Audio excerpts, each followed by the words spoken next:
Hi all, welcome to our channel turning P S C.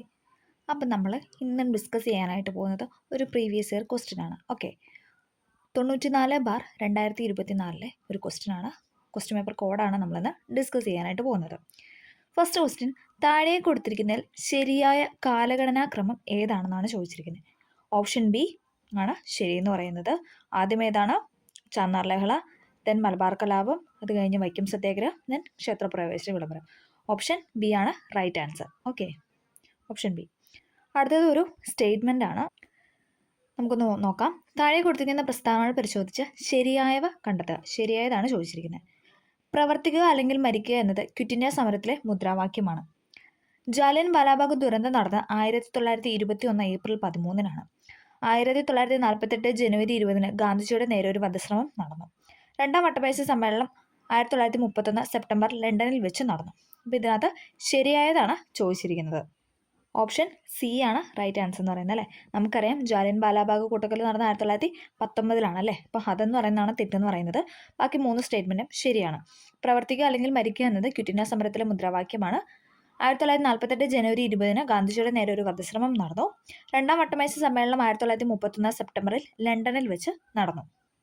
മൂന്നാമത്തെ question, താഴെ കൊടുത്ത പ്രസ്താവനയിൽ നോർത്ത് അറ്റ്ലാന്റിക് ട്രീറ്റി ഓർഗനൈസേഷനുമായി, അതായത് നാറ്റോയുമായി ബന്ധമില്ലാത്തത് ഏതാണെന്ന്. നാറ്റോ ആയി ബന്ധമില്ലാത്തതാണ് ചോദിച്ചിരിക്കുന്നത്. നമുക്ക് നോക്കാം.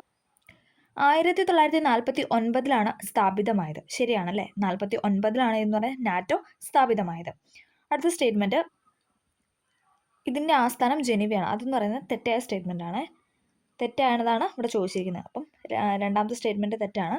ഇതിൽ അവസാനമായി ചേർന്ന രാജ്യം സ്വീഡനാണ്. അത് ശരിയാണ്. അവസാനമായി ചേർന്ന സ്വീഡനാണ്. റഷ്യ യുക്രൈൻ യുദ്ധത്തിന് കാരണമായത് ഈ സംഘടനയിൽ ചൈനയുടെ അംഗത്വ പ്രവേശനമാണ്. അത് തെറ്റാണ്. അപ്പം 2ഉം 4ഉമാണ് തെറ്റ്. ഓപ്ഷൻ ഡി ആണ് ആൻസർ എന്ന് പറയുന്നത്. 1949-ലാണ് നാറ്റോ സ്ഥാപിതമായത്. ഇതിൽ അവസാനമായി ചേർന്ന രാജ്യം സ്വീഡനാണ്. അതാണ് റൈറ്റ് ആൻസർ. ഓക്കെ, അടുത്തതൊരു ജോഡിയാണ് കൊടുത്തിരിക്കുന്നത്. നമുക്ക് നോക്കാം. 4ാമത്തെ ക്വസ്റ്റ്യൻ ആണ്. താഴെ കൊടുത്ത ജോഡികൾ തെറ്റായ ജോഡി ഏതാണെന്നാണ് തിരഞ്ഞെടുക്കാൻ പറഞ്ഞിരിക്കുന്നത്. റോബസ്പിയർ ജാക്കോബിൻ ക്ലബ്ബ് ശരിയാണ്. ഏപ്രിൽ തീസിസ് എന്ന് പറയുന്നത് VA ലെനിൻ ആണ്. അതും ശരിയാണ്. Long march Mao Zedong. അപ്പം ഈ 3 സ്റ്റേറ്റ്മെൻറ്റാണ് ഇതിൽ ശരിയായത്. തെറ്റായതാണ് ചോദിച്ചിരിക്കുന്നത്. ഇത് മൂന്നാമത്തെ സ്റ്റേറ്റ്മെൻറ്റാണ് തെറ്റ്. Robespierre Jacobin club, April thesis VA Lenin, long march Mao Zedong. അത് 3 സ്റ്റേറ്റ്മെൻറ്റ് ശരിയാണ്. അപ്പം ആൻസർ എന്ന് പറയുന്നത് ഓപ്ഷൻ എ 3 മാത്രം എന്നുള്ളതാണ്. ഓക്കെ, അടുത്തത് ഒരു സ്റ്റേറ്റ്മെൻ്റ് ആണ്. താഴെ കൊടുത്തവയിൽ ഖാൻ അബ്ദുൽ ഗാഫർ ഖാനുമായി ബന്ധപ്പെട്ട ശരിയായ പ്രസ്താവന. ശരിയായതാണ് ചോദിച്ചിരിക്കുന്നത്. അതിർത്തി ഗാന്ധി എന്ന പേരിൽ അറിയപ്പെടുന്നു. ശരിയാണല്ലേ. 1988 ജനുവരി 20-ന് അന്തരിച്ചു.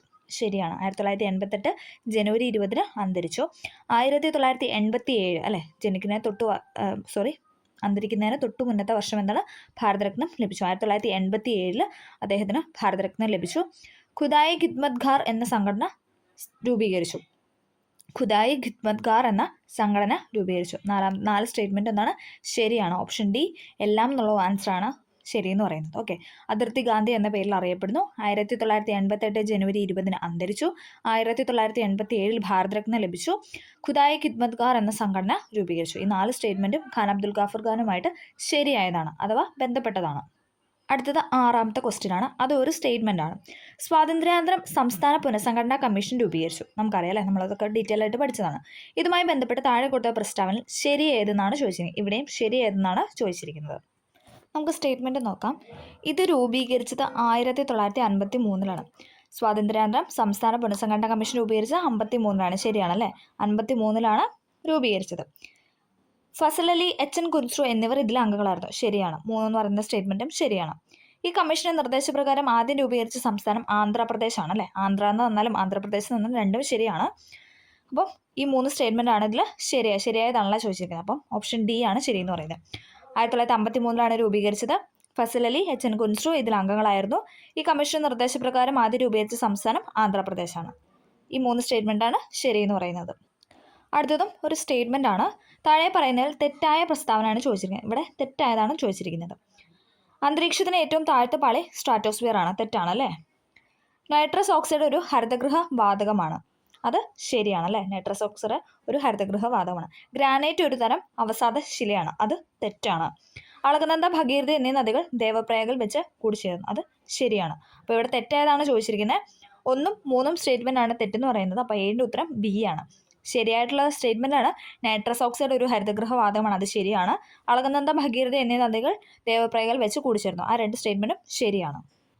അടുത്ത ക്വസ്റ്റ്യൻ, താഴെ പറയുന്നതിൽ ഇന്ത്യൻ മഹാസമുദ്രത്തിലെ സമുദ്രജല പ്രവാഹം ഏതെന്നാണ് ചോദിച്ചിരിക്കുന്നത്. ഓപ്ഷൻ ഡി ആണ് അഗുൽഹാസ് പ്രവാഹമാണ് ശരിയെന്ന് പറയുന്നത്. ഇന്ത്യൻ മഹാസമുദ്രത്തിലെ സമുദ്രജല പ്രവാഹമാണ് അഗുൽഹാസ് പ്രവാഹം. അടുത്ത ക്വസ്റ്റ്യൻ, താഴെ പറയുന്നതിൽ ശരിയായ പ്രസ്താവന. അതൊരു സ്റ്റേറ്റ്മെൻ്റ് ആണ്. ഇന്ത്യൻ സ്റ്റാൻഡേർഡ് സമയം ഗ്രീനിച്ച് സമയത്തേക്കാൾ 5.5 മണിക്കൂർ മുന്നിലാണ്. ശരിയാണ്. ഒന്നാമത്തെ സ്റ്റേറ്റ്മെൻറ്റ് ശരിയാണ്. സത്ലജ് സിന്ധു നദിയുടെ പോഷക നദിയാണ്. 1ഉം 4ഉം ആണ് ഇവിടെ ശരിയായതാണ് ചോദിച്ചിരിക്കുന്നത്. ഈ 2 സ്റ്റേറ്റ്മെൻ്റ് ആണ് ശരിയെന്ന് പറയുന്നത്.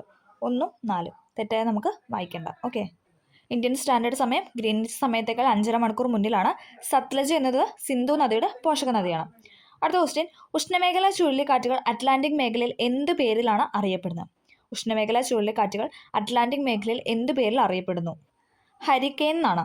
ഓപ്ഷൻ ഡി ഹരിക്കെയിൻ എന്നാണ് ഉഷ്ണമേഖലാ ചുഴലിക്കാറ്റുകൾ അറ്റ്ലാന്റിക് മേഖലയിൽ അറിയപ്പെടുന്നത്. ഹരിക്കെയിൻ. ഓക്കെ. കൊല്ലം മുതൽ കോട്ടപ്പുറം വരെ നീണ്ടു കിടക്കുന്ന ദേശീയപാത ഏതാണെന്നാണ് അടുത്ത ക്വസ്റ്റ്യൻ. കൊല്ലം മുതൽ കോട്ടപ്പുറം വരെ നീണ്ടു കിടക്കുന്ന ദേശീയ ജലപാത. ഓപ്ഷൻ സി ആണല്ലേ. NW3 എന്ന് പറയുന്നതാണ് എന്ന് പറയുന്നത് കൊല്ലം മുതൽ കോട്ടപ്പുറം അല്ലേ. അത് കോഴിക്കോട് വരെ നീട്ടിയിട്ടുണ്ട്. അപ്പോൾ അങ്ങനെ ക്വസ്റ്റ്യനിൽ തന്നാലും അതും ശരി തന്നെയാണ്. NW3 തന്നെയാണ്. കൊല്ലം മുതൽ കോട്ടപ്പുറം വരെ എന്ന് ചോദിച്ചാലും കൊല്ലം മുതൽ കോഴിക്കോട് വരെ എന്ന് ചോദിച്ചാലും ശരിയാണ്. അടുത്ത ക്വസ്റ്റ്യൻ, 2024 ലോക പരിസ്ഥിതി ദിനാഘോഷങ്ങൾക്ക് ആതിഥേയത്വം വഹിച്ച രാജ്യം അതോ ആതിഥ്യം വഹിച്ച രാജ്യമാണ് ചോദിച്ചിരിക്കുന്നത്. Saudi Arabia. Option B Saudi അറേബ്യയാണ് എന്ന് പറയുന്നത് 2024 ലോക പരിസ്ഥിതി ആഘോഷങ്ങൾക്ക് ആതിഥേയത്വം വഹിച്ച രാജ്യമെന്ന് പറയുന്നത്. അടുത്ത ക്വസ്റ്റ്യൻ ഒരു സ്റ്റേറ്റ്മെൻ്റ് ആണ്. ഇന്ത്യയിലെ ഹരിത വിപ്ലവത്തിൻ്റെ ഭാഗമല്ലാത്ത പ്രസ്താവനയാണ് ചോദിച്ചിരിക്കുന്നത്. നമുക്ക് നോക്കാം. ആധുനിക സാങ്കേതികവിദ്യ ഉപയോഗിച്ച് കാർഷിക ഉൽപ്പാദനത്തിൽ വൻ വർധനവ് സൃഷ്ടിച്ചു. ശരിയാണല്ലേ. ആധുനിക സാങ്കേതികവിദ്യ ഉപയോഗിച്ച് കാർഷിക ഉൽപ്പാദനത്തിൽ വൻ വർധനവാണ് ഉണ്ടായത്. ഭക്ഷ്യോൽപാദന രംഗത്ത് ഇന്ത്യ സ്വയം പര്യാപ്തത കൈവരിച്ചു. അതും ശരിയാണ്. ഇതൊക്കെ എന്താണ് SRT ഫാക്റ്റ് ആണ് സ്റ്റേറ്റ്മെൻ്റ് ആയിട്ട് കൊടുത്തിരിക്കുന്നത്. ഭക്ഷ്യോൽപാദന രംഗത്ത് ഇന്ത്യ സ്വയം പര്യാപ്തത കൈവരിച്ചു. ജലസേചന സൗകര്യങ്ങൾ, അത്യുൽപാദന ശേഷിയുള്ള വിത്തിനങ്ങൾ, രാസവളങ്ങൾ, രാസകീടനാശിനികൾ എന്നിവ വ്യാപകമായി ഉപയോഗിക്കപ്പെട്ടു. അതും ശരിയാണ്. ജലസേചന സൗകര്യങ്ങൾ, അത്യുൽപാദന ശേഷിയുള്ള വിത്തിനങ്ങൾ, രാസവളങ്ങൾ, രാസകീടനാശിനികൾ എന്നിവ വ്യാപകമായി ഉപയോഗിക്കപ്പെട്ടു. അപ്പോൾ ഈ 3 സ്റ്റേറ്റ്മെൻ്റാണ് ശരിയെന്ന് പറയുന്നത്. ആൻസർ എന്ന് പറയുന്നത് ഓപ്ഷൻ ഡി ആണ്. 1ഉം 2ഉം 3ഉം ശരി, 4 ശരിയല്ല എന്നതാണ് ആൻസർ എന്ന് പറയുന്നത്. ആധുനിക സാങ്കേതികവിദ്യ ഉപയോഗിച്ച് കാർഷികോൽപാദനത്തിൽ വൻ വർധനവ് സൃഷ്ടിച്ചു. ഭക്ഷ്യോൽപാദന രംഗത്ത് ഇന്ത്യ സ്വയം പര്യാപ്തത കൈവരിച്ചു. ജലസേചന സൗകര്യങ്ങൾ, അത്യുൽപാദന ശേഷിയുള്ള വിത്തനങ്ങൾ, രാസവളങ്ങൾ, രാസകീടനാശിനികൾ എന്നിവ വ്യാപകമായി ഉപയോഗിച്ചു. ഇതെല്ലാം എന്താണ് ഹരിത വിപ്ലവത്തിൻ്റെ ഭാഗമായ പ്രസ്താവനയാണ് ചോദിച്ചിരിക്കുന്നത്. അടുത്ത ക്വസ്റ്റ്യൻ, ഗോതമ്പ്, നെല്ല്, ചോളം, പയർവർഗ്ഗങ്ങൾ എന്നിവ ഇന്ത്യയിലെ പ്രധാന 4 ഭക്ഷ്യവിളകളാണ്. 2022-23 കണക്കുകൾ പ്രകാരം ഇവയുടെ ഉൽപ്പാദനത്തിൻ്റെ തോത് അനുസരിച്ചുള്ള ശരിയായ സ്ഥാനക്രമമാണ് ചോദിച്ചിരിക്കുന്നത്. അപ്പം ഏറ്റവും കൂടുതലല്ലേ 1, 2, 3, 4 അങ്ങനെ പൂരിപ്പിക്കാനാണ് പറഞ്ഞിരിക്കുന്നത്. ഇതിൽ ഓപ്ഷൻ ബി ആണ് റൈറ്റ് ആൻസർ എന്ന് പറയുന്നത്. ആദ്യം നിൽക്കുന്നത് എന്താണ്? നെല്ലാണ്. രണ്ടാമത് ഗോതമ്പാണ്. മൂന്നാമത് ചോളം തന്നെ അല്ലേ. നാലാമത് പയർവർഗ്ഗങ്ങൾ. ഓക്കെ, 3ഉം 4ഉം സെയിം തന്നെ. ഒന്നെന്ന് പറയുന്നത് ഒന്നാമത് നിൽക്കുന്ന നെല്ല്, രണ്ടാമത് ഉൽപ്പാദനത്തിൽ 2ാം സ്ഥാനം ഗോതമ്പിന്, 3ാം സ്ഥാനം ചോളത്തിന്, 4ാം സ്ഥാനം പയർവർഗ്ഗങ്ങൾക്ക്. അടുത്തതും ഒരു സ്റ്റേറ്റ്മെൻ്റ് ആണ്. റിസർവ് ബാങ്ക് ഓഫ് ഇന്ത്യയുമായി ബന്ധപ്പെട്ട് 2 പ്രസ്താവനകൾ നൽകിയിരിക്കുന്നു. ഇവയെ സംബന്ധിച്ചുള്ള ശരിയായ ഓപ്ഷൻ കണ്ടെത്താനാണ് പറഞ്ഞിരിക്കുന്നത്. നമുക്ക് പ്രസ്താവന 2ഉം പറയാം. റിസർവ് ബാങ്ക് ഓഫ് ഇന്ത്യയുടെ ഒരു പ്രധാന പണനയ ഉപാധിയാണ് റിപ്പോ റേറ്റ് എന്ന് പറയുന്നത്. ഒന്നാമത്തെ പ്രസ്താവന, റിസർവ് ബാങ്ക് ഓഫ് ഇന്ത്യയുടെ ഒരു പ്രധാന പണനയ ഉപാധിയാണ് റിപ്പോ റേറ്റ്. രണ്ടാമത്തെ പ്രസ്താവന, 2024 ഏപ്രിൽ മാസത്തിൽ ചേർന്ന റിസർവ് ബാങ്ക് ഓഫ് ഇന്ത്യയുടെ പണനയ സമിതി റിപ്പോ റേറ്റ് 6.50% നിലനിർത്താൻ തീരുമാനിച്ചു. ഈ 2 സ്റ്റേറ്റ്മെൻറ്റ് എന്താണ്? ശരിയാണ്. ഈ 2 സ്റ്റേറ്റ്മെൻറ്റും. അപ്പോൾ ഓപ്ഷൻ എ ആണ് ആൻസർ എന്ന് പറയുന്നത്. റിസർവ് ബാങ്ക് ഓഫ് ഇന്ത്യയുടെ ഒരു പ്രധാന പണനയ ഉപാധിയാണ് റിപ്പോ റേറ്റ് എന്ന് പറയുന്നത്. 2024 ഏപ്രിൽ മാസത്തിൽ ചേർന്ന റിസർവ് ബാങ്ക് ഓഫ് ഇന്ത്യയുടെ പണനയ സമിതി റിപ്പോ റേറ്റ് 6.50% നിലനിർത്താൻ തീരുമാനിച്ചു. 2 സ്റ്റേറ്റ്മെൻറ്റും ശരിയാണ്. അടുത്ത ക്വസ്റ്റ്യൻ, ഇന്ത്യൻ സമ്പദ്ഘടനയെ സ്വാധീനിച്ച ചില പ്രധാന നയങ്ങൾ താഴെ നൽകിയിരിക്കുന്നു. കാലഗണന അനുസരിച്ച് ഇവിടെ ശരിയായ ക്രമം ചോദിച്ചിരിക്കുന്നു. ഇപ്പോൾ 2ാമത്തെ ക്വസ്റ്റ്യൻ ആണല്ലേ ഇങ്ങനെ കാലഗണനാക്രമം എഴുതാൻ പറയുന്നത്. നമുക്ക് നോക്കാം. ആൻസർ എന്ന് പറയുന്നത് ഓപ്ഷൻ ഡി ആണ്. നമുക്ക് നോക്കാം. ആസൂത്രണ കമ്മീഷൻ രൂപീകരണം, അത് കഴിഞ്ഞിട്ട് ഭൂപരിഷ്കരണം, ദെൻ ബാങ്ക് ദേശസാൽക്കരണം, ഏറ്റവും ലാസ്റ്റാണ് എന്ന് പറഞ്ഞാൽ 500, 1000 നോട്ടുകളുടെ നിരോധനം. ഓക്കെ, ഒന്നുകൂടെ പറയാം. ആസൂത്രണ കമ്മീഷന്റെ രൂപീകരണം, അത് കഴിഞ്ഞിട്ട് ഭൂപരിഷ്കരണം, ദെൻ ബാങ്ക് ദേശസാൽക്കരണം, 500, 1000 നോട്ടുകളുടെ നിരോധനം. ഓക്കെ.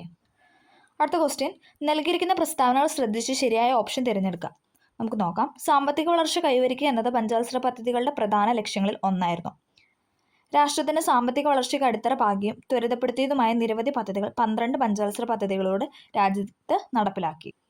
ഇതിൽ ആൻസർ എന്ന് പറയുന്നത് ഓപ്ഷൻ എ ആണ്. 1ഉം 2ഉം അല്ലേ, നമ്മൾ വായിച്ച 2 സ്റ്റേറ്റ്മെൻറ്റും ശരിയാണ്. രണ്ടാമത്തെ സ്റ്റേറ്റ്മെൻറ്റ് എന്താണ്? പ്രസ്താവന 2 പ്രസ്താവന 1ൻ്റെ വിശദീകരണവുമാണെന്നുള്ള ആൻസറാണ് റൈറ്റ് എന്ന് പറയുന്നത്. ഒന്നും കൂടെ നമുക്ക് നോക്കാം. സാമ്പത്തിക വളർച്ച കൈവരിക്കുക എന്നത് പഞ്ചവത്സര പദ്ധതിയുടെ പ്രധാന ലക്ഷ്യങ്ങളിൽ ഒന്നായിരുന്നു അല്ലേ. നമുക്ക് ഇന്ത്യക്ക് സാമ്പത്തിക വളർച്ച എന്നത് ആയിരുന്നല്ലേ മുഖ്യ ലക്ഷ്യം എന്ന് പറയുന്നത് അല്ലേ. അപ്പോൾ അത് ശരിയാണ്.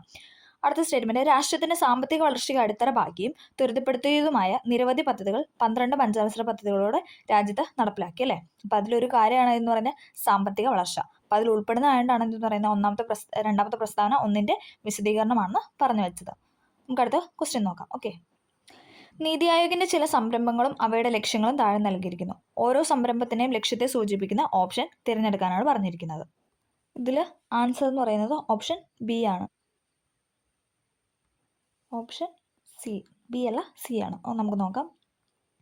അടൽ ഇന്നൊവേഷൻ മിഷൻ സ്റ്റേറ്റ്മെൻറ്റ് ബിയുമായിട്ടാണ് ചേരുന്നത്. അടൽ ഇന്നൊവേഷൻ മിഷൻ എന്ന് പറഞ്ഞാൽ സംരംഭകത്വം, നവീന ആശയ രൂപീകരണം എന്നിവ ത്വരിതപ്പെടുത്തുക.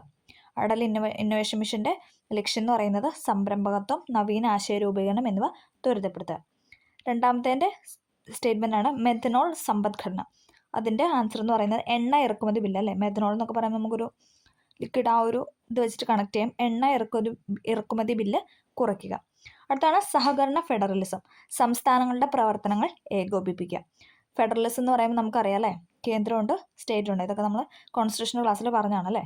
അപ്പോൾ അത് വെച്ചിട്ട് നമുക്ക് കണക്ട് ചെയ്യാം. സംസ്ഥാനങ്ങളുടെ പ്രവർത്തനങ്ങൾ ഏകോപിപ്പിക്കുന്നതാണ് സഹകരണ ഫെഡറലിസം. അടുത്ത ശൂന്യ ക്യാമ്പയിനുമായിട്ട് ബന്ധപ്പെട്ടതാണ് ഇലക്ട്രിക് വാഹനങ്ങൾ പ്രോത്സാഹിപ്പിച്ച് വായു മലിനീകരണം കുറയ്ക്കുക. ശൂന്യ ക്യാമ്പയിൻ്റെ ലക്ഷ്യം എന്ന് പറയുന്നത് ഇലക്ട്രിക് വാഹനങ്ങൾ പ്രോത്സാഹിപ്പിച്ച് വായു മലിനീകരണം കുറയ്ക്കുക. അതിൽ ഈ ശൂന്യ ക്യാമ്പയിൻ ഇമ്പോർട്ടൻ്റ് ആണ്. ഓക്കെ. ശൂന്യ ക്യാമ്പയിൻ എന്ന് പറഞ്ഞു കഴിഞ്ഞാൽ ഇലക്ട്രിക് വാഹനങ്ങൾ പ്രോത്സാഹിപ്പിച്ചാൽ ഇപ്പം നമുക്കറിയാം ഇന്ത്യയിൽ നല്ലോണം കൂടി വരുന്നുണ്ട് ഇലക്ട്രിക് വെഹിക്കിൾ അല്ലേ. അപ്പോൾ അതിൻ്റെ എന്ന് പറഞ്ഞാൽ വായു മലിനീകരണം കുറയ്ക്കാൻ വേണ്ടിയിട്ടാണ്. അടൽ ഇന്നൊവേഷൻ മിഷൻ എന്ന് പറഞ്ഞാൽ സംരംഭകത്വം, നവീനാശയ രൂപീകരണം എന്നിവ ത്വരിതപ്പെടുത്തുക. മെഥനോൾ സമ്പദ്ഘടന എന്ന് പറഞ്ഞാൽ എണ്ണ ഇറക്കുമതി ബില്ല് കുറയ്ക്കുക. സഹകരണ ഫെഡറലിസം എന്നതിൻ്റെ ലക്ഷ്യമാണ് സംസ്ഥാനങ്ങളുടെ പ്രവർത്തനങ്ങൾ ഏകോപിപ്പിക്കുക. ശൂന്യ ക്യാമ്പയിൻ്റെ ലക്ഷ്യമാണ് ഇലക്ട്രിക് വാഹനങ്ങൾ പ്രോത്സാഹിപ്പിച്ച് വായു മലിനീകരണം കുറയ്ക്കുക. അടുത്ത ക്വസ്റ്റ്യൻ, 1991 ഇന്ത്യ നടപ്പിലാക്കിയ പുത്തൻ സാമ്പത്തിക നയവുമായി ബന്ധപ്പെട്ട ശരിയായ പ്രസ്താവന. പുത്തൻ സാമ്പത്തിക നയവുമായി ബന്ധപ്പെട്ട ശരിയായ പ്രസ്താവനയാണ് ചോദിച്ചിരിക്കുന്നത്. ആൻസർ എന്ന് പറയുന്നത് ഓപ്ഷൻ ഡി ആണ്. 2, 3 ശരിയാണ്. ഓക്കെ, നമുക്ക് നോക്കാം. ഇന്ത്യൻ സമ്പദ്ഘടനയെ ഉദാരവൽക്കരിച്ച് ആഗോള കമ്പോളവുമായി സംയോജിപ്പിക്കുക. പൊതുമേഖലാ സ്ഥാപനങ്ങളെ സ്വകാര്യവൽക്കരിക്കുക. പുത്തൻ സാമ്പത്തിക നയവുമായി ബന്ധപ്പെട്ട ശരിയായ പ്രസ്താവന ഏതെന്ന് പറയുന്നത് ഇന്ത്യൻ സമ്പദ്ഘടനയെ ഉദാരവൽക്കരിച്ച് ആഗോള കമ്പോളവുമായി സംയോജിപ്പിക്കുക. പൊതുമേഖലാ സ്ഥാപനങ്ങളെ സ്വകാര്യവൽക്കരിക്കുക. പ്രൈവറ്റൈസേഷൻ അല്ലേ.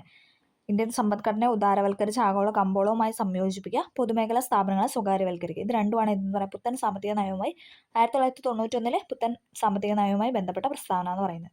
നെക്സ്റ്റ് ക്വസ്റ്റ്യൻ, ഇന്ത്യൻ ഭരണഘടനാ ഡ്രാഫ്റ്റിംഗ് കമ്മിറ്റിയെക്കുറിച്ച് ശരിയായ വസ്തുതയാണ് ചോദിച്ചിരിക്കുന്നത്. ശരിയായതാണ് ചോദിച്ചിരിക്കുന്നത്. ആൻസർ ഓപ്ഷൻ എ ആണ്. നമുക്ക് നോക്കാം. ഡോക്ടർ BR അംബേദ്കർ അധ്യക്ഷൻ. നമുക്കറിയാലേ ഡ്രാഫ്റ്റിംഗ് കമ്മിറ്റിയുടെ അധ്യക്ഷനായിരുന്നു ആരെന്ന് പറഞ്ഞാൽ ഡോക്ടർ BR അംബേദ്കർ. 7 അംഗങ്ങളെ ഉൾപ്പെടുത്തി രൂപീകരിക്കപ്പെട്ട കമ്മിറ്റിയായിരുന്നു അല്ലെ ഡ്രാഫ്റ്റിംഗ് കമ്മിറ്റി. ഭരണഘടനയ്ക്ക് വേണ്ടിയിട്ട് ഒരു കരട് രൂപം തയ്യാറാക്കാൻ വേണ്ടിയിട്ട് ഉണ്ടാക്കിയ കമ്മിറ്റിയാണ് എന്ന് പറഞ്ഞാൽ ഡ്രാഫ്റ്റിംഗ് കമ്മിറ്റി. അതിൽ അധ്യക്ഷനായിരുന്നു ആരെന്ന് പറഞ്ഞാൽ ഡോക്ടർ BR അംബേദ്കർ. 7 അംഗങ്ങളെ ഉൾപ്പെടുത്തി രൂപീകരിക്കപ്പെട്ട കമ്മിറ്റിയായിരുന്നു അതെന്നാണ്. ഈ 2 സ്റ്റേറ്റ്മെൻറ്റാണ് ശരിയായിട്ടുള്ളത്. ഓപ്ഷൻ എ ആണ് ആൻസർ എന്ന് പറയുന്നത്. അടുത്ത ക്വസ്റ്റ്യൻ, സാർവത്രിക വോട്ടവകാശം, മത്സരിക്കാനുള്ള അവകാശം എന്നിവയുമായി ബന്ധപ്പെട്ട് താഴെ പറയുന്നവയിൽ ഏറ്റവും അനുയോജ്യമായ വസ്തുതകൾ ഏതാണെന്നാണ് ചോദിച്ചിരിക്കുന്നത്. അതായത് ശരിയായിട്ടുള്ള ഓപ്ഷൻ അല്ലേ. നമുക്ക് നോക്കാം. ഓപ്ഷൻ ഡി ആണ് റൈറ്റ് ആൻസർ. സാർവത്രിക വോട്ടവകാശത്തിൻ്റെ അടിസ്ഥാനത്തിൽ വേണം ലോക്സഭ, നിയമസഭാ തിരഞ്ഞെടുപ്പുകൾ നടത്തേണ്ടതെന്ന് വകുപ്പ് 326 പ്രതിപാദിക്കുന്നത്. എന്താണ്? സാർവത്രിക വോട്ടവകാശത്തിൻ്റെ അടിസ്ഥാനത്തിൽ വേണം ലോകസഭയും നിയമസഭയിലെ ലോക്സഭയിലും നിയമസഭയിലെയും തിരഞ്ഞെടുപ്പുകൾ നടത്തേണ്ടതെന്ന് പറഞ്ഞു വെക്കുന്ന വകുപ്പാണ് ഇതെന്ന് പറയുന്നത് ആർട്ടിക്കിൾ 326 326. ഓക്കെ. 1989 61 ഭേദഗതിയിലൂടെ വോട്ടവകാശത്തിനുള്ള പ്രായം 21 നിന്നും 18 കുറച്ചു. അല്ലേ? അത് ശരിയാണല്ലേ? 1989 ഇത് ഇമ്പോർട്ടൻ്റ് ആയ ഒരു സ്റ്റേറ്റ്മെൻ്റ് ആണ്. 89 61 ഭേദഗതിയിലൂടെയാണ് ഇതെന്ന് പറയുന്നത് വോട്ടവകാശത്തിനുള്ള പ്രായം 21 നിന്നും 18 കുറച്ചത്. അപ്പോൾ ഈ 2 സ്റ്റേറ്റ്മെൻ്റ് ആണ് ശരിയെന്ന് പറയുന്നത്. ആൻസർ ഡി ആണ്. അടുത്തത് ഒരു സ്റ്റേറ്റ്മെൻ്റ് ആണ്. രാജ്യസഭയുടെ പ്രത്യേക അധികാരങ്ങളെ സംബന്ധിക്കുന്ന ശരിയായ പ്രസ്താവനയാണ് ചോദിച്ചിരിക്കുന്നത്. ശരിയായതാണ് ചോദിച്ചിരിക്കുന്നത്. ആൻസർ എന്ന് പറയുന്നത് ഓപ്ഷൻ ബി ആണ്.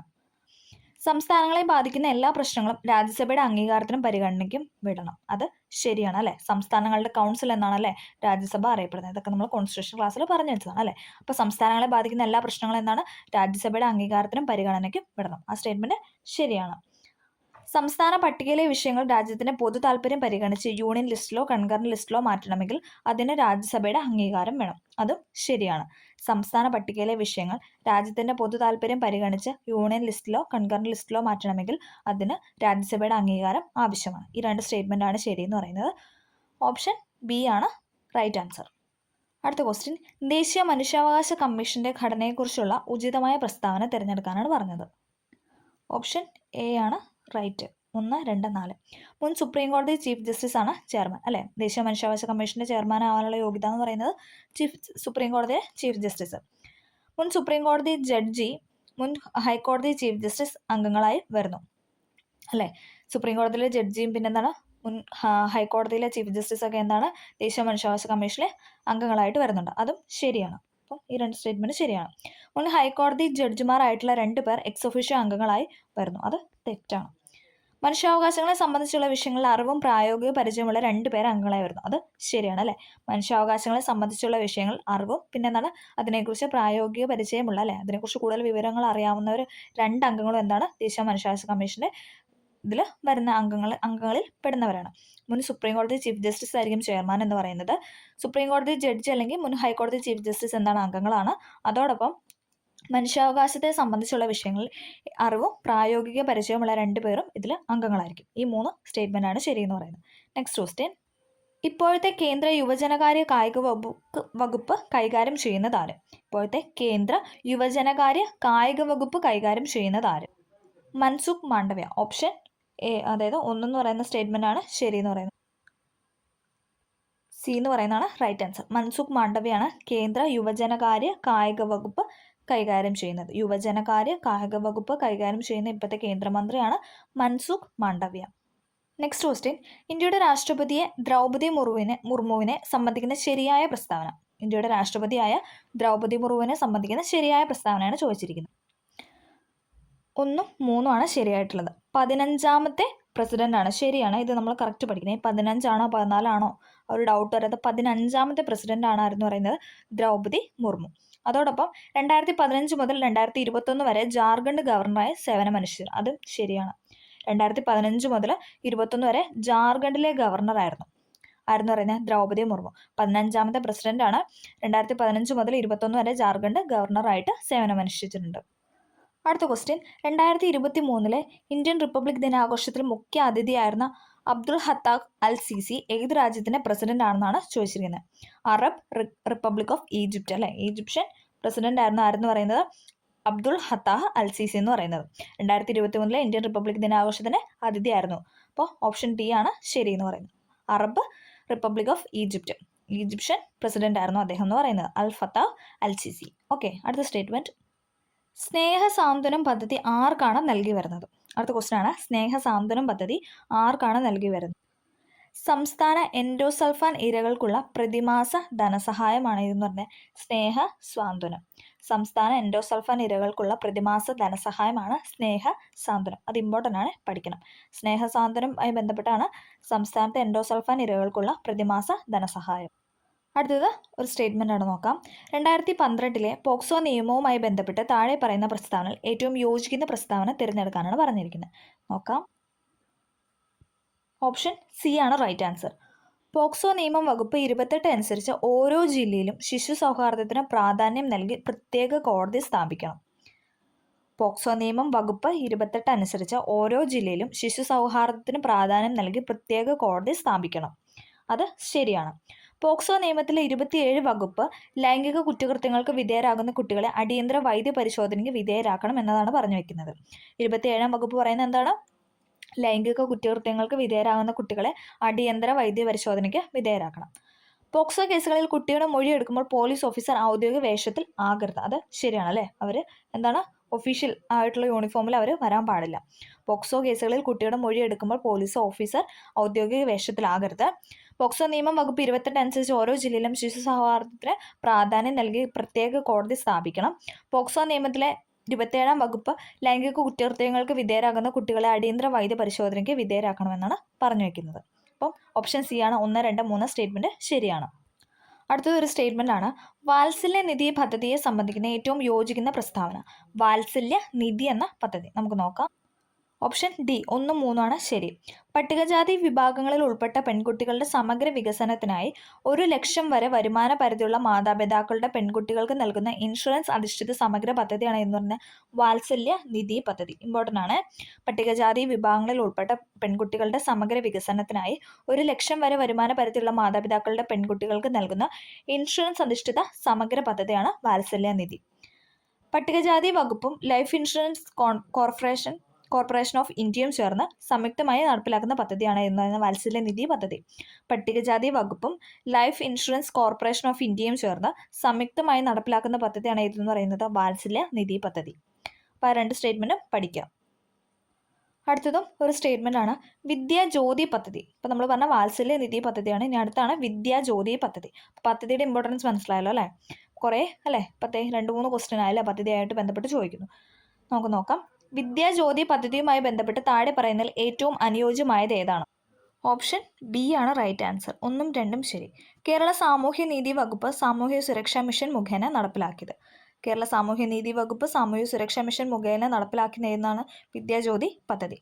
അടുത്തത് ഭിന്നശേഷിയുള്ള വിഭാഗത്തിലെ കുട്ടികളെ വിദ്യാഭ്യാസപരമായ ഊർജ്ജയിലേക്ക് കൊണ്ടുവരുന്നതിന് വേണ്ടിയിട്ടുള്ള പദ്ധതിയാണ് വിദ്യാജ്യോതി അല്ലേ? വിദ്യ എന്ന് കേൾക്കുമ്പോൾ തന്നെ നമുക്കത് കണക്ട് ചെയ്യാം. പിന്നെ എന്താണ് ഭിന്നശേഷി എന്നുള്ളതും കൂടെ ഒന്ന് ഓർക്കുക. ഭിന്നശേഷിയുള്ള വിഭാഗത്തിലെ കുട്ടികളെ വിദ്യാഭ്യാസപരമായി ഉയർച്ചയിലേക്ക് കൊണ്ടുവരാൻ വേണ്ടിയിട്ടുള്ള പദ്ധതിയാണ് വിദ്യാജ്യോതി. കേരള സാമൂഹ്യനീതി വകുപ്പ് സാമൂഹ്യ സുരക്ഷാ മിഷൻ മുഖേന നടപ്പിലാക്കിയ പദ്ധതിയാണ് വിദ്യാജ്യോതി. അടുത്ത ക്വസ്റ്റ്യൻ. കേരള സംസ്ഥാനത്തിൽ ഇപ്പോഴത്തെ യുവജനകാര്യ കമ്മീഷൻ ചെയർമാനാണ്. യുവജനകാര്യ കമ്മീഷൻ ചെയർമാനാണ് ചോദിച്ചിരിക്കുന്നത്. ഓപ്ഷൻ എ ആണ് റൈറ്റ് ആൻസർ. എം ഷാജറാണ്. ഇപ്പോഴത്തെ യുവജനകാര്യ കമ്മീഷൻ ചെയർമാനാണ് എം ഷാജർ. ഇപ്പോഴത്തെ കേരള ഹൈക്കോടതി ചീഫ് ജസ്റ്റിസ് ആരാണ്? ഈ ക്വസ്റ്റ്യൻ നടന്നുകൊണ്ടിരുന്നപ്പോൾ എന്തായിരുന്നു? ആശിഷ് ജിതേന്ദ്ര ദേശായി. ഓപ്ഷൻ എ ആയിരുന്നു. ഓപ്ഷൻ ഡി ആയിരുന്നു. 1 ശരിയെന്നുള്ളതായിരുന്നു ശരി. പക്ഷെ ഇപ്പം നിലവിൽ ആരാണ്? നിതിൻ മധുകർ ജംദാർ ആണ് അല്ലേ? നിതിൻ മധുകർ ജംദാർ ആണ് ഇപ്പം നിലവിലെ ഹൈക്കോടതി ചീഫ് ജസ്റ്റിസ്. അപ്പോൾ അത് പഠിക്കുക എല്ലാവരും. ഓക്കെ. ഈ എക്സാം നടന്ന സമയത്ത് ആശിഷ് ജിതേന്ദ്ര AJ ദേശായി എന്നൊക്കെ പറയാം അല്ലേ?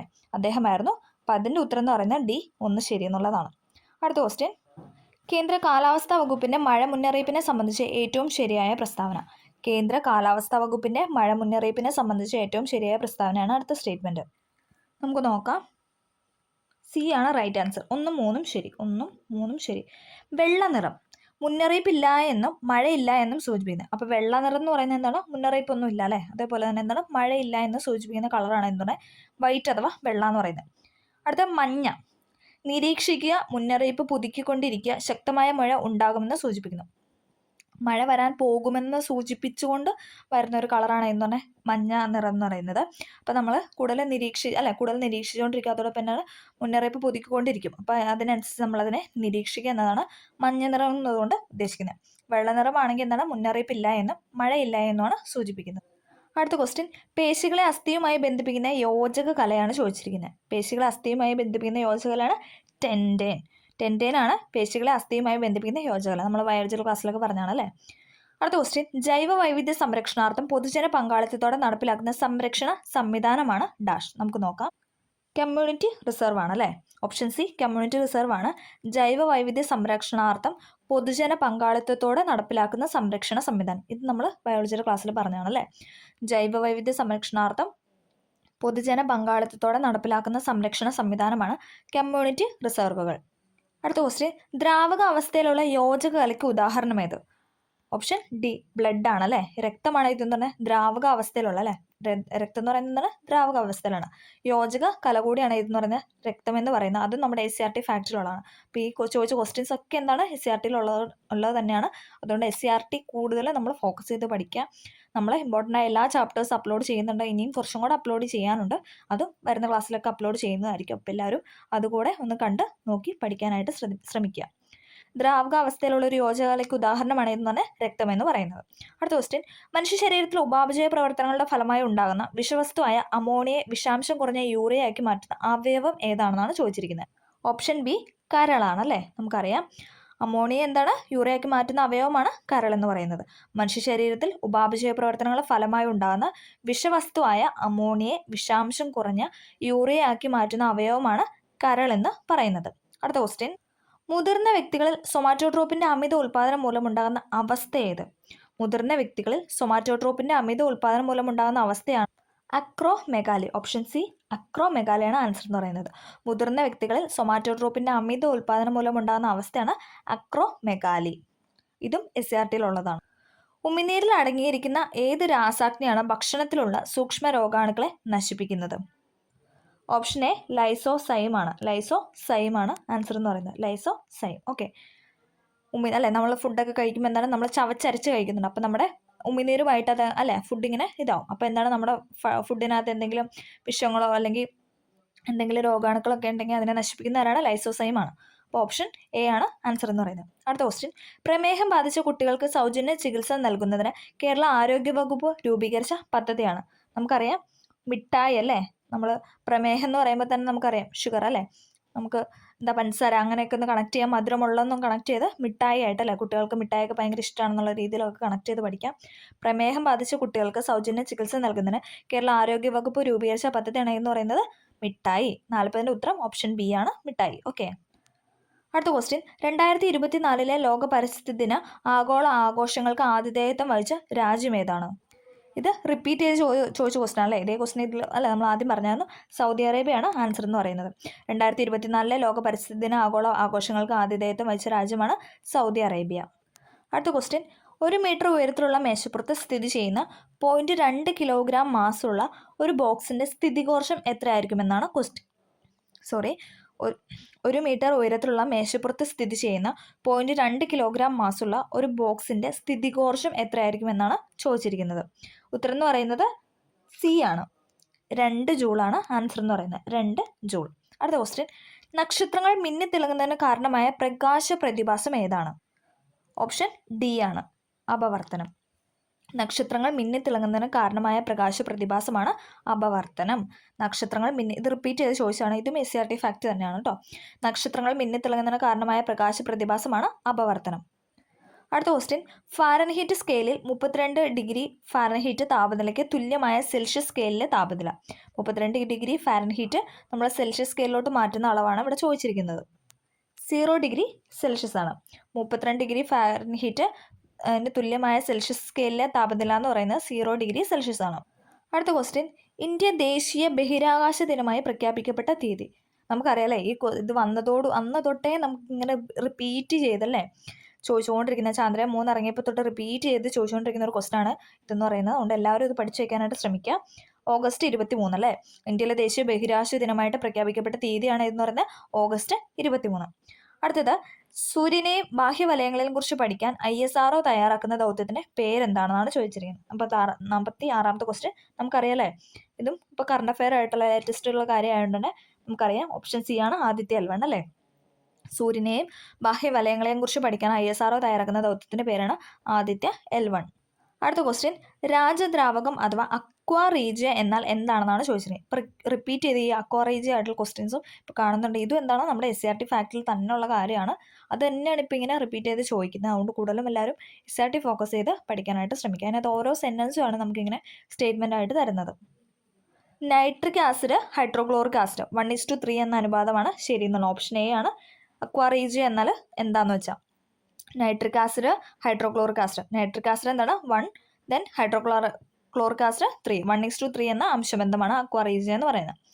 അടുത്ത ക്വസ്റ്റ്യൻ, ഇന്ത്യയിൽ 0 കാർബണായ നഗരമേത്? സാഞ്ചിയാണ്. ഓപ്ഷൻ സി സാഞ്ചിയാണ് ഉത്തരം എന്ന് പറയുന്നത്. ഇന്ത്യയിൽ 0 കാർബൺ 0 ഇപ്പം നമുക്കൊരു സാ വരുന്നുണ്ടല്ലേ. അപ്പോൾ സാഞ്ചി സാ അപ്പോൾ അത് വെച്ച് കണക്ട് ചെയ്യുക. 0 കാർബണായ നഗരമാണ് സാഞ്ചി. ഓപ്ഷൻ സി സാഞ്ചിയാണ് ഉത്തരം. അടുത്ത ക്വസ്റ്റ്യൻ, താഴെ പറയുന്നതിൽ യഥാർത്ഥ ലായനി ഏതാണ്? ഓപ്ഷൻ ബി സോഡിയം അമാൽഗമാണ്. താഴെ പറഞ്ഞാൽ യഥാർത്ഥ ലായനിയാണ് സോഡിയം അമാൽഗം. അപ്പോൾ സോഡിയം അമാൽഗം എന്ന് പറയുന്ന ഒരു യഥാർത്ഥ ലായനിയാണെന്ന് പഠിച്ചു വയ്ക്കുക. അടുത്ത ക്വസ്റ്റ്യൻ, താഴെ പറയുന്ന സിങ്ക് ബ്ലെൻഡ് എന്നറിയപ്പെടുന്നത് എന്താണെന്നാണ് ചോദിച്ചിരിക്കുന്നത്. സിങ്ക് സൾഫൈഡ് ആണ്. ഓപ്ഷൻ ഡി ആണ് ആൻസർ. സിങ്ക് ബ്ലെൻഡ് എന്നറിയപ്പെടുന്ന സിങ്ക് സൾഫൈഡ് ആണ്. സിങ്ക് ബ്ലെൻഡ് എന്നറിയപ്പെടുന്ന സിങ്ക് സൾഫൈഡ് ആണ്.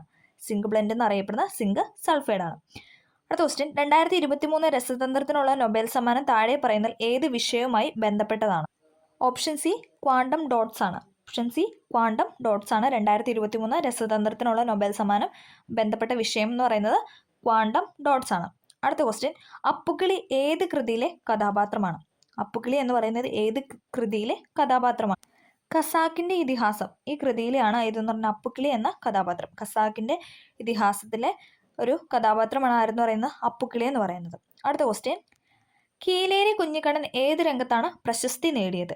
കീലേരി കുഞ്ഞിക്കണ്ണൻ ഏത് രംഗത്താണ് പ്രശസ്തി നേടിയത്? ഓപ്ഷൻ സി സർക്കസ് ആണ്. കീലേരി കുഞ്ഞിക്കണ്ണനുമായി ബന്ധപ്പെട്ട ഇതെന്ന് പറയുന്നത് രംഗം ഏതാണെന്ന് ചോദിച്ചാൽ സർക്കസ് ആണ്. ഓക്കെ. അടുത്ത ക്വസ്റ്റ്യൻ, തിക്കൊടിയാൻ എന്ന തൂലികാനാമത്തിൽ അറിയപ്പെടുന്ന എഴുത്തുകാരൻ ആരാണ്? തിക്കൊടിയാൻ എന്ന തൂലികാനാമത്തിൽ അറിയപ്പെടുന്ന എഴുത്തുകാരൻ. ഓപ്ഷൻ എ കുഞ്ഞനന്ദൻ നായരാണ്. ഓപ്ഷൻ എ കുഞ്ഞനന്ദൻ നായരാണ് തിക്കൊടിയാൻ എന്ന തൂലികാനാമത്തിൽ അറിയപ്പെടുന്ന എഴുത്തുകാരൻ. കുഞ്ഞനന്ദൻ നായർ. തിക്കൊടിയൻ കുഞ്ഞനന്ദൻ നായർ.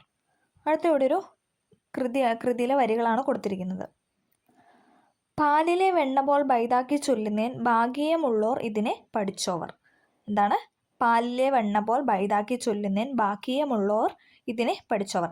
ഏത് കൃതിയിലെ വരികളാണെന്നാണ് ചോദിച്ചിരിക്കുന്നത്.